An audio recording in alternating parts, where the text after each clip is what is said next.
Assalamu alaykum vatandaşlar. Mustaqillik yolda izlenish programmamizning 22 soniga hoş geldinglar. Bugün biz Sharq Turkiston Sirgin Hukumati Moliya va Iqtisod ministri İbrahim Emin efendimni suhbatimizga taklif qildik. Suhbatimizga hoş geldiniz. Hoş bulduk, rahmet. İbrahim Emin efendimning vazifasini aytib müşkül. Moliya va iqtisod bu pul bilan oqidi. Hozirgi zamonimizda pul yo'q, hech amalga oshmaydi. Darvaqa bizningki hokimiyatimiz o'z qo'limizda bo'lmagani uchun iqtisodimiz hech zamon kafolatga ega bo'lib kelmadi.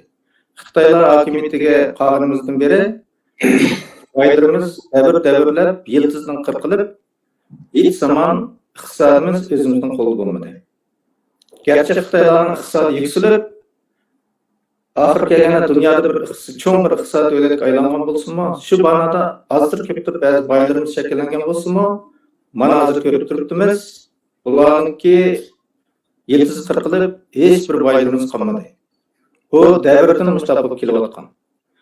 Aslida biz iqtisodimizni o'zimizning mustaqilligi, o'zimizning vatan uchun ishlashimiz kerak edi. Bu fursat vatanda asosan bo'lmadi. Hem bazı misallarda gerçi pul tapqanlar olsun-mu, hiç zaman bu xiyalga kelgandek emas. Az bir misallardan başqa. Bugün biz Sharq Turkiston Sirgin Hukumatining keladigan 4 yillik planı ustida paranlaşimiz ve şu iqtisod ustida İbrahim Emin efendi bilan paranlaşimiz. Bundan keyin bunda ishlar yoshlarning qo'lidan bekrak keldi deb o'ylaymiz. Shunga Al bilen İbrahim efendimle bir tanışıp etsek, siz özünüzden bir tanıştırırsınız. Bo'ldi. Assalomu alaykum Jur'at efendim. Assalomu alaykum ekranımızdaki Sharq Turkiston qarindoshlarım. Ekranda hoş geldinglar. Mening ismim İbrahim Emin. Men vatanimizning Urumchi shahrida tug'ilib cho'ng bo'ldim. 2004-yili Sharq Turkiston Moliya universitetining Moliya bosh kasbiga bakalavr qabul qilindim. 2009-yili kasbimni oyoqqa ko'tarib 7-oydan boshlab 2014-yili yozga qadar 5 yil Urumchi shahriga Qiziltog'dagi Sharq Turkiston kundalik gezdi, ya'ni atalmış Şinjan gezdi. Basma zavodininki buğaltiri ve statistikeri bo'lib ishladim. 2014-yili xizmatni istiqboga berib inib chiqdim va 2015-yilning oxiri qadar 1,5 yil tashqi suv şirketida shirkat direktor yordamchisi va buğaltır bo'lib ishladim. 2016-yili 1-oyda oilam bilan birga Turkiyaga ko'chib keldim va Turkiya 2 yil yashagandan keyin yana o'xshash 1-oyda 2018-yili Beliye'ye ko'chib keldim va shundan e'tiboran bu yerda yashayapman. Rahmat. Bo'ldi, sizningki kasbingizmi iqtisodga, moliya iqtisod, bu o'rinqimni yaxshi ishsiz. Hem siz özünüzden örümçilik dediniz. Ben bir yerde bir gap qilib qo'yay. Oldin qatam bizningki Adil qarindishimiz Pan Ma'rif va din ishlar ministri o'zini Lutnurdan degan ko'rgan. Men Qashqardan. Biz Sharq Turkistonning ham yeridan bor. Burun Sharq Turkiston Sirgin Hukumatiga boshqalar haqorat yog'dirib, buni otishliqlar qurib olgan hukumat degan bir gapni qilgan. Bugun buning isboti bo'ldi. Siz bunun düşünür misiniz? Doğru. Bu Sharqning xalqining hukumati. Eğer agar kuchaygan bo'lsa, biz rahmat etishimiz kerak edi, hargizmi o gapni qilishimiz kerak emas edi. Men bu yurtning gapini qilib qo'yganim, biz hem Uyg'ur, hem Qozoq, hem Qirg'iz. Ammo biz Sharq Turkistonlik. Bu bizning hukumatimiz. Hem yanınki Sharq Turkistonligi o'zininki hukumati o'zining vatani uchun kurash qiladi. Bizningki hamma yurtdan kelganlarning o'rtaq tirishayotganimiz buning bir jonliq misoli bo'ldi deb qarayman. Hamda siz bu qatam Moliya va iqtisod ministrligiga ministr bo'lib saylandingiz. Bu vazifaning mushkulligini tushunasiz? Shunda hukumatning bu qatamga 9-chi qatamliq oliy qurultayimizda qaysi millat vakillarimizning o'rtaq ovoz berishi bilan Moliya iqtisod ministri bo'lib saylandim. Bu bir şereflik ve bir müşkül vazife. Hakikaten müşkül. Çünkü halkımızın siyasete bağlı olan iqtisadi yardımda qo'lida yapışının aralığı bek uzun Bunu yaqinlashtirishga amal tepish bir qadar mushkul deb o'ylayman. Agar bir g'azinasi yetarli bir hukumat bo'lgan bo'lsa, u iqtisodni kerakli o'rinlarga bo'lib, o'rinlashtirib, qo'llashtirish to'liq qulaylik bo'lgan bo'ladi. Afsus, bizning hukumatimiz o'zimiz shu xazinani to'liqlab, andin xarajat qiladigan bir ish bo'lg'achqa biroz mushkul bo'ldi, albatta. Ammo shuning ishini bu qiyinchiliklarni cho'qim xalqimiz bilan birlikda yengib ketamiz inshaalloh. Yani bir jihatdan mushkul deyishimning yana bir sabab bo'lsa, men xatolashmasam, mana o'tadigan hukumatning hisobida, hukumat xazinasi 0 va yoki shuning yaqin bir son. Men bu sonni qanday qilib eng qisqa vaqtda 10 ming yoki 100 minglar qanchaga ko'tarishim, dal mening va bizning moliya ministrligimizdagi qarindoshimizning jiddiy bir o'ylashga tegishli vazifasi. Buning uchun men qanday qilib hukumat xazinasini bizning qizil siqimiz bo'lgan mustaqillik suvarmimizga daxl qilmagan asosda eng qisqa vaqtda iqtisodiy kirim yaratishning bir qancha usullarini topdim va o'ylab qo'ydim. Keyingi savollarda tafsiliy javoblar bersam. Rahmat. Bo'ldi. Asli moliya ministrligi pul bilan bo'ladigan ministrlik. Bunun yetarli iqtisodimiz bo'lmaydi. Hukumatning butun chiqimlariga moliya ministrligi javob bo'lishi kerak. Pul bağlamasını qilsanlar deb. Bunun için nurg'un xizmat ketadi. Gerçi vatan uchun nurg'unlarimiz xohlasa ish qilayotgan bo'lsak-mu, ammo har ish uchun iqtisod ketadi. Bizning iqtisod qiyinchiliklarni hal qilishga yangi plan, o'y fikrlaringiz bormi? Bar bir hozir yuqorida deb o'tganimga o'xshash bir qancha planni, o'y fikrlarimni deb o'tsam, to'g'ri, nurg'unlarimiz vatan uchun har xil shaklda qo'ldan kelishicha qilayotgan bo'lsa-mu, ammo bizdagi iqtisodni bir yerga to'play olmaslik, bu siyosiy jihatda o'rinliq yerlarga shiltamay ishlarimiz toza muammolar deb o'ylayman. Bu mening shaxsiy ko'z qarashim. Albatta unga tushliq bir iqtisodiy manbalarimizni yetarli emas hozir.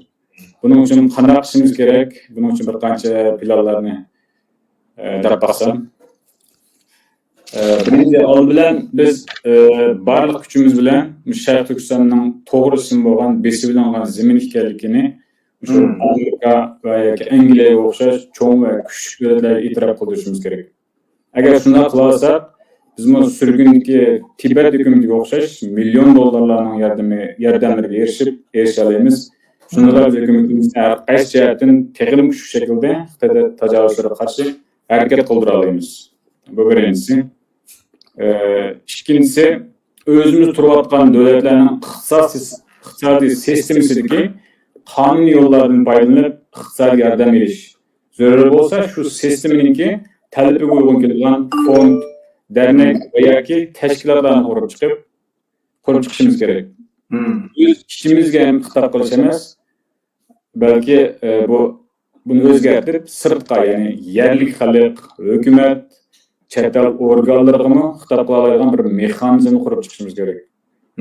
Yani cho'ng tipdagi iyon yig'ish, konferens yoki bevosita hisobqiliq pul yig'ish degandek, balki yosh bolalarimizga bekatlar, tashviqot varaqlar taqitish degandek va kaza bir muncha nimalar bor. Bundan da qisqalar 3-4 deb o'tdim. Shuni albatta biz munosabatdagi ministrliklarimiz bilan o'zaro kengashib elib boramiz albatta. Uchinchisi bo'lsa, aylanma mablag' hosil qilish. Yani millet vekilleri veya ki başka menbalardan yuqoriroq sommadan pul to'plab tijoriy muassasalar qurib, yani hukumatga yani bir tijoriy kirim yaratish natijasida hukumatda bir mezgildan keyin o'ziga tayinib ish qiladigan kelish. Albatta hozir o'zimizga tayinib ish qilyapmiz, ammo buningdagi aylanma mablag' hosil qilgandan keyin muqim bir mablag' bo'lgandan keyin uncha bu boshqacha bo'ladi albatta. To'rtinchisi bo'lsa, xalqimiz orasida yoki do'st, qarindosh millatlar orasidagi korxonchi va mol ishlab chiqaruvchi kishilar bilan munosabat o'rnashtirib, ulardan hunar kasb o'rganib xalq orasimizga korxonchilik, sanoatlashishni qanotlaytirib, milliy mafkur ostida boy bo'lish va bu boylikni vatanning mustaqilligini asliga keltirish, ishlatishni umumlashtirish. Beşincisi olsa bunun üzerine birini 10 kılış veya ki ama köl kılış deb isim koydum. Bu demiş degende her bir eyleminin bir aralashgan toplumu buludu, etrafı buludu. Hiç bo'lmaganda 5-10 yaqin aralashgan do'st, birodarlarimiz buludu. Şu siz veya ki men bo'lgan bir kishi etrafimizga qoyil qilib, masalan, 10 yetkazib olsak, biz g'alaba qilgan bo'lamiz. Çünkü 100 adam desek her biri mesela 10'dan qo'lga yig'a olsa 1000 bo'lamiz. Bu o'z ixtiyorligi bilan bo'ladi. Masalan, taxminan az hisoblab 10 eurodan beri desek, ayda 10.000 euro. Degan gap. Mesela tamam köl bo'ldi. Hamda bu bizning dinimizmi, payg'ambarimizmi ayni yillarda zerikmay, kerikmay, bir bo'lsa birga, ikki bo'lsa ikkiga adamga da'vat qilib yurib, bugungi mana 2 milliard yaqin musulmon bo'ldi dunyoda. Shuning uchun izchillik bek muhim deb o'ylayman bu jihatda. Shuning shu yuqorqi 5 nuqtalarni o'ylab chiqdim men hozircha. Kallam kelganlarim shu. To'g'ri, bilan siz dedingizki, mustaqillik o'rnini e'tirof qilgandan keyin, undan keyin chet el hukumatini qo'llayishtirib. Tibet hukumati mustaqil hukumat deb e'tirof qilingandan keyin Amerika hukumatidan nurg'un qo'llayotdi. Hem yarın Hindistan hükümeti yer verip ularınki bir hükümeti var anda. Hatta askerim var. Biz çoğu degende biz aldılan bu müstakillik degenini özümüzün halkının içine bedirek sındırsak ularning qo'liga erishib, men o'ylayman amaliyotda jirkeden nurg'un özümüzün halkı Sharq Turkistonliklar mustaqillikni birinchi tanlash qildi. Ben jirkimden işinime asasen eğer özüne Sharq Turkistonlik deb o'ylasa, ama bunu chet eldeki bundan uqtirmak pek ters. Çünkü bizde har xil kishilar bor, bizni yomon ko'rganlar bor. Bundaq bir o'ringa chiqarishga ular olmaydi. Çünkü ular bu da'vodan pul tepish kerak. Boshqa qo'ldan kelmaydigan ba'zi bir da'vo birliklar bor. Endi bu bir ters ish, ama ters olgan bilan bu bir ümit bizning oldimizdagi. Biz tashviqotda har bir usulda buni ta'kidlab tursak, to'xtamay buni jasarab tursak deyli. Bundan keyin boshqalar bu Uyg'ur xalqi chet elda turibmi, o'zining vatanininki mustaqilligini xiyol qilayotgan, tirishir ekan mana bizga da'vat deb bu haqda bir odatga aylansa, bundan keyin bizning bu o'rnimiz keldi. Endi bu chet elda buni amalga oshira olsa, amaliyotda bu har bir Uyg'urning baxti. O pulni o boshqa chet el hukumati bekorga bermaydi, o'zining manfaatining foydasi uchun, o'zining manfaati uchun beradi. Biz mustaqil bo'lsak, ular manfaat yetgan uchun qiladi bu ishni. Tibetning dal shunday bo'lgan. Shunga bu yo'lni yaxshi yo'lda o'tgan boshqa barliq amallarni ishlatib, Sharq Turkistonning mustaqilligi uchun pul to'plasa, iqtisod to'plasa, bu pek to'g'ri bo'ldi. Ammo pulni to'plash kerak, lekin moliya yana hisob kitobning odil ochiq bo'lishiga siz bu moliyani qilgan bo'lgandan keyin hisob kitobning odil ochiq bo'lishiga qanday kafolatlik qilasiz? Har pulni bergan bilan uning hisobini so'rab, hisobini olmasa so'yib qoldi. Biz bu oldimizda nurg'un misollar bo'lgan, bizning boshqa tashkilotlarda pulning narxini bilmaydigan, xuddi bizning Uyg'ur uylarimiz yo'qolib ketganga o'xshash. Siz shuni bir deb baqqan bo'lsangiz. Shundoq, bunayt yaxshi va ko'rilmali qiziqadigan bir savol bo'ldi deb o'ylayman. Ko'plagan tashkilotlarimizda siz hozir deb o'tganingizga o'xshash ko'rilib kelayotgan masalalarning birisi bu. Oldin bilan shuni bir ta'kidlab o'taydim. Bizning hukumat yillardan beri hech bir davlatdan yo vatandoshlardan pul yig'ib da'vo qilib emas. O'tgan yillarda shu Solih oilasiga o'xshash, ya'ni bu yerda qistirib o'tkim keldi. Yani Seyyidullah Hacımakimiz sağlıkında da soğukşaş, vatanperver, milletperver akılanınki şu yürüküdün çıkaran vatan söğüşü, yani şu öz yançılıdın mətlərcə vatan üçünde çıkaran iqtisadları bilen buluvatkanken.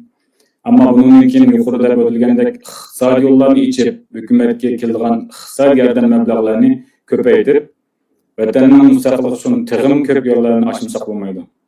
Gapni yığsam, ben hükümetimiz içinde her pesilde her fasılda bir hesap kılış 3 ayda yani. Yani her yerim yılda an bulmaganda 1 yılda bolsunmu halkımızga o çıkaşkara hesap kitap kılışga kapalık kılımın.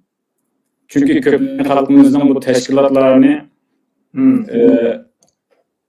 ilişini bildi, hesap berişini hiç bilmeydi diyen karaş pek eğer. Yani bu biraz açık olsun ve hakikat, doğru gap. Ama şu vatandaşlar sizge yardım kılgan bolsun yoki bolmasun, siz şu bir yıllık hesabatını halk aldığı korkmay koya algan vaqtınızda halk sizge andan işinip bular oruluk haq orullar işleti tuttu degende hani iqtisad özlükidin bir-birlep asta-asta toplanır dep oylayman. Rahmat. Demek siz jığılgan pulunu näge hajlaganına hesabını bermen dediniz.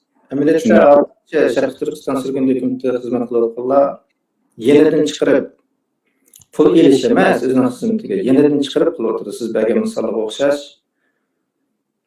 Ondan keyin bu iqtisad shunchalik qiyin ahvolda bo'lsa-mu, hech qanday ondan bir og'rinmay hammasi degidek ish qilayotganlar. Hozirgacha buni tirishib qilib keldi.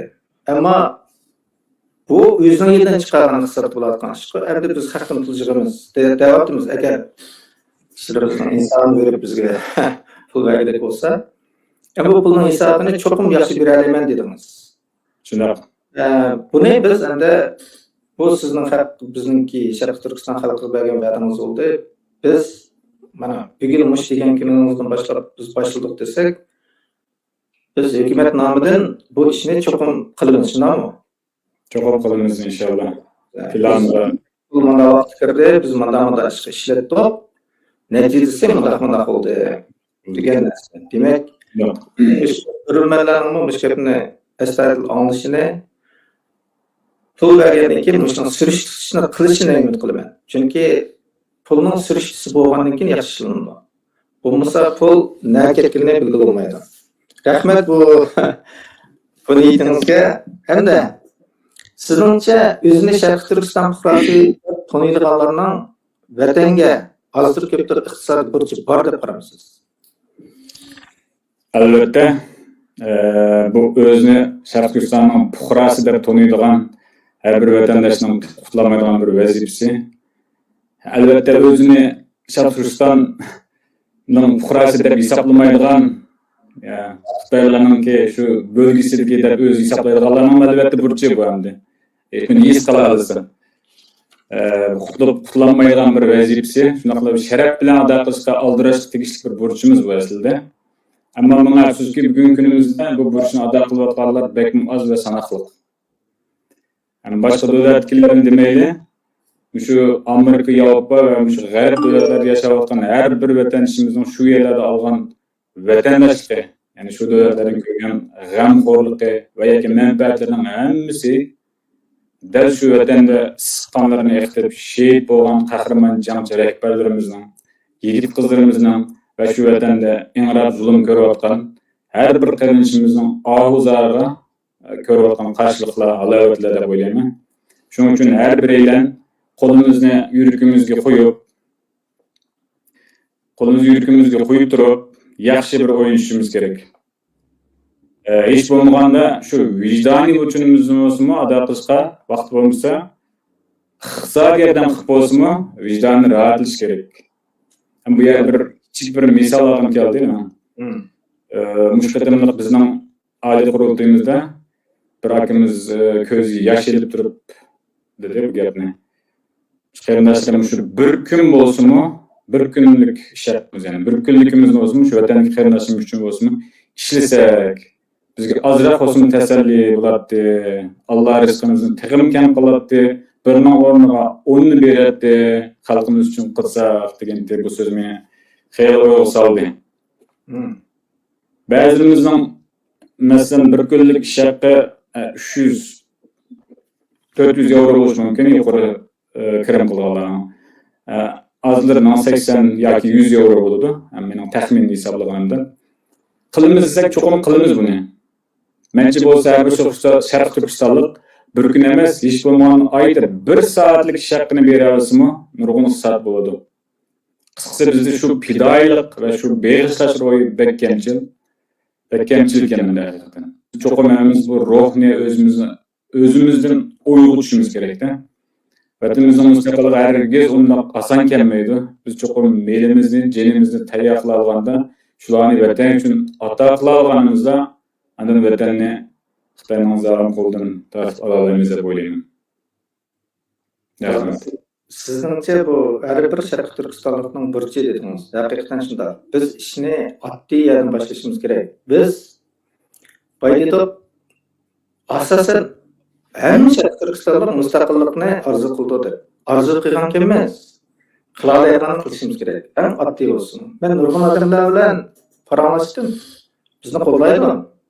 İçeriden çıkarıp kollayalım deydi. Hatta yig'lab ketdi. Ammo amli shu ishni qilayotganlar uchun amli bir ish qilib beqib shuni ko'rsatsa, shu hissiyatningki ifodasi bo'lgan bo'ladi. Men hatto atrofimdagi mening tanishlarim insonlarga shuni jakarlaymanki, agar ko'nglimdan chiqqan shu gap durust bo'lsa, to'g'ri bo'lsa, qani marhamat. Bizningki e'lon qilgan to'rbitimiz bor, Sharq Turkiston sirgin dokumentining. Shuni ichib donation degan yerga kirsanglar, sizlarningki vijdonini arab topadigan nayt oddiy bor. Kichkina pul e'lon qilsanglar, yaxshi uxlaysizlar. Chunki bir ish qildim degan, bir ish qilmadim, Xitoyning oqidim oldim degan o'xshamaydi. Shunga men Arkadan siz vaydidiniz bizningki qurultay vaqtida bir akimiz mushtad ekan. Bir kunlik ish haqimizni bersakmi, bu bek cho'ng ish qilgan bo'lamiz deb. Haqiqatan shu manzillarni eslab o'tirgan bo'lsak, bizning qurultayda biz nurg'un insonlarni ko'rdik. Haqiqatan ichidan chiqarib vatan uchun xizmat qilgan cho'nglarni ko'rdik, tanishlarni ko'rdik, yoshlarni ko'rdik. Abdullahat Nur efendim bizningki bosh ministerimiz duo qilib o'tganida shehidlarning ro'yiga nurg'un odamlar o'rtaq yig'lab ketdi. Bizda o'rtaq bir hissiyat, o'rtaq bir orzu bor. Shunga biz to'plangan. Men shu qurultayda shu umidni ko'rdim. Biz qila oladiganmiz. Bizda mushta esil odamlarimiz bor ekan deb. Bu to'g'ri chiqib urush emas. Bir odamningki ichidan chiqqan hissiyatni his qilish, to'yg'u qilish bu. Bu o'xshamaydi. Samimiyat, to'g'ri. Bunday samimiyat u haq yasab chiqarib olmaydi.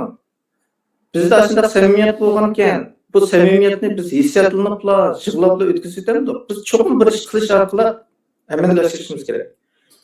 Bo'pti, sizlar Xitoydan qo'rqadiganlar bo'lsanglar, yoshirib beringlar pulni. Ammo vijdonlar ham tursin. Bir kunlik ish haqini o'ylab beringlar. Bir kunlik ish haqini otib o'tdim deb aytsanglar, nurg'un Sharq Turkiston qilmishini qilsa, xizmatni biz qilsak. Mayli bizdan qanchalik kesib rozi. Bu o'tirib chiqqanlar nurg'un narsani badal berib turib chiqdi. Odamlar men boshqalarni bizdan xizmatimiz qarab beringlar. Pul versanglar hisobini beramiz. Undan keyin sizlarni yachqinlarni azroq qo'llab beringlar. O'rtaq turishaylik, uningki narsasi qaraylik. Men aslida bir narsani degim keldi. Bu qutulma qurultayda biz haqiqatan umidni ko'rdik. Vatan uchun so'qatgan yurakni ko'rdik. Shunga bütün shu to'rtda ko'rayotgan qarindoshlarningki vatanning ishiga kelganda to'mizda qo'l to'ng'ish emas, asriq midrab qo'yishni va shu orqali o'zining vijdonini aram topishni umid qilamiz. Chunki mustaqillik yo'lida eng qat'iy irodalar menayotgan va Sharq Turkiston xalqiga birdan-bir vakillik qila oladigan Sharq Turkiston sirgin dokumenti. Rahmat. Endi agar siz xizmatingizni yaxshi ishlab, har kimning hattoki chet el hukumat organlarining inson berib yetarli iqtisod qilganmi bo'laydi. Sizningcha buning bilan Sharq Turkistonning mustaqilligiga kafolat qilindi. Pul bo'ldi, ishlar bo'ldi. Hamimiz bilganimizdek hozir iqtisod yani pul bo'lmay turib, aql tavrakkili bo'lmaydi. Yetarli iqtisodimiz bo'lganda yani köp adamlarni ishiltib, yuqori sifatli taratqularni qurib chiqib, o'zimizning ta'sir doiralarimizni texmi kengaytib, yani her devletler bilen bo'lgan diplomatik munosabatlarimizni kuchaytirib, bu orqali ta'sir doiramizni va shu davlatlarning hatto medialarimizni kengaytiramiz masalan. Agar yetarlik iqtisodimiz bo'lsa. Albatta pul bo'lsa har xil cho'ng tipdagi yani masalan faoliyatlarni o'rlashtirib o'zimizning o'zimizni to'g'ri tashkil qila olamiz. Her davlatda ana til maktablarimizni e'tirof qildira olamiz. Ularning ma'rif sistemimizni kirgizib, har bir davlatda o'zimizningki ana tilni o'qiy oladigan saviyalarga kira olamiz endi. Agar shu yetarli iqtisodli bo'lsa. Pul bo'lsa yana xuddi bizningki sobiq Cumhuriyet Reisimiz G'ulom Ismoilovning kitobi mo'jizdek, mo'jizlarni barliqqa keltira olamiz. Bizning ajdodlarimizmi degan bir so'z var. Pul bo'lsa jangal sho'rpa deb degandek. Pul bo'lsa musabda mushkul bo'layotgan nurg'un ishlarimiz va mushkul chiqara olamiz deb o'ylayman. Ammo to'liq afsus mustaqilligimizni pulga setib olib bo'lmaydi. Mustaqilligimiz shunchalik muqaddas ishki, u bir har bir sharq turkistonlikniki bosh tortib bo'lmaydigan bir burchi. U bizning cho'nqur aqida, tavba emas, iymon ve bedel bir oyunu talep kıldı. Adillaştırganda kuralsız, kural algan cemsiz bu nişanımız emelge aşmaydı. Hazır vaziyetler üzerinde kulumuzdan kelgen barlık imkanlarını bilen bu nişanımızla tırışıvatımız, hem tırışımız ben hem de iqtisadga, pulga bir minister bo'lish salohiyatim bilen her bir vicdan egisi bo'lgan sharq turkistonlikniki şu mustaqillik nişanımız için hiç bulunsa şu kol bilan yanchiqning oralig'ini bir yaqinroq qilishini chin ko'ngildan umid qilaman. Rahmat. Chunki bu mustaqillik har bir sharqiy turkistonlikning ishi. Bu sizning yoki mening ishim emas. Albatta bu bizning emas. Albatta bizning avlodlarimizning. Bir millatning yoki bir necha millatningki yo'qolib ketishiga yuzilayotgan. Mushunday bir ahvol. Bu kadar biz yoksa xuddi bir hokimiyat yo'qligandekla ko'ringandek turgandan amaliyotda bir millat yer yuzidan to'liq yo'qolib ketadi. Bizlar mushtaraqda videolarni ko'ryapmiz. Vatanda cho'ng bo'lgan bizning avlodlarimiz qanday cho'nglatadi.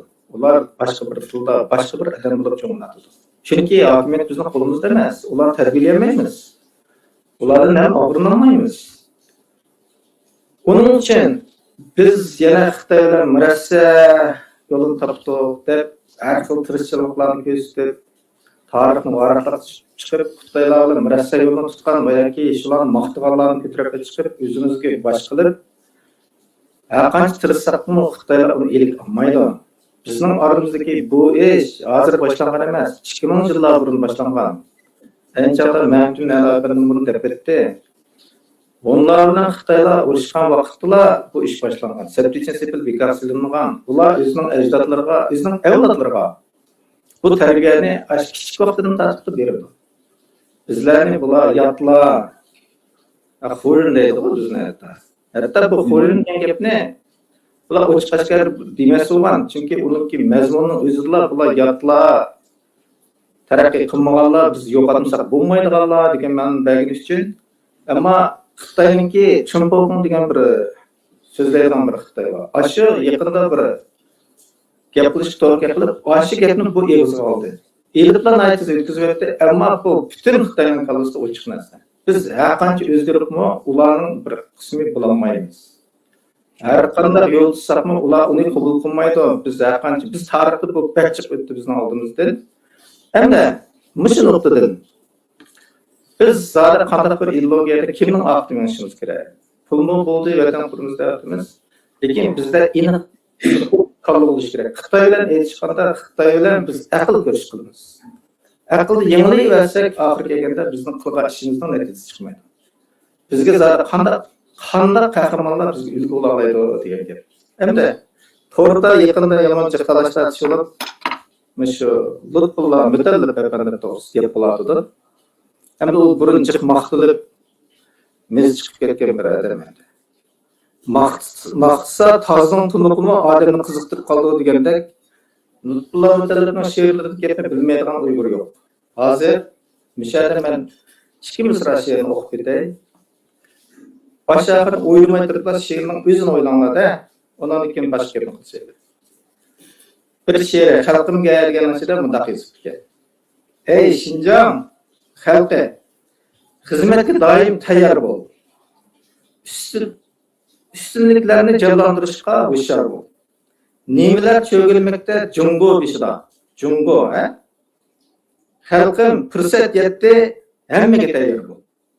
Özüne Jungolukta turup yazıptı, lütfularım dedi. Hoş. Hem de bu menin yaş turmuşkilim içilattı degen aytamak bir şiiri var lütfular talipna. Bunun da milletçilik yıldızını yılıp tursak, hakikatte meylimizni kirip tursak, Jungo'nun azat elleri olsa, bu menin yaş turmuşkilim içilattı.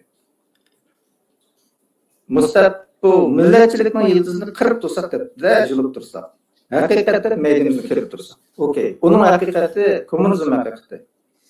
Lütfuların komünizmdeki az askerligini, Gungchan askerligini bilmez. Jungo'nun azat elleri olsa, ma'lumsizlik ne endi? Jungo'nun azat elleri olsa, Jungo azat qilgan bir el olsa, bundan ma'lumsizlik olmaydi. Bu bir paket. Bunu lütfular mütelip yazgan.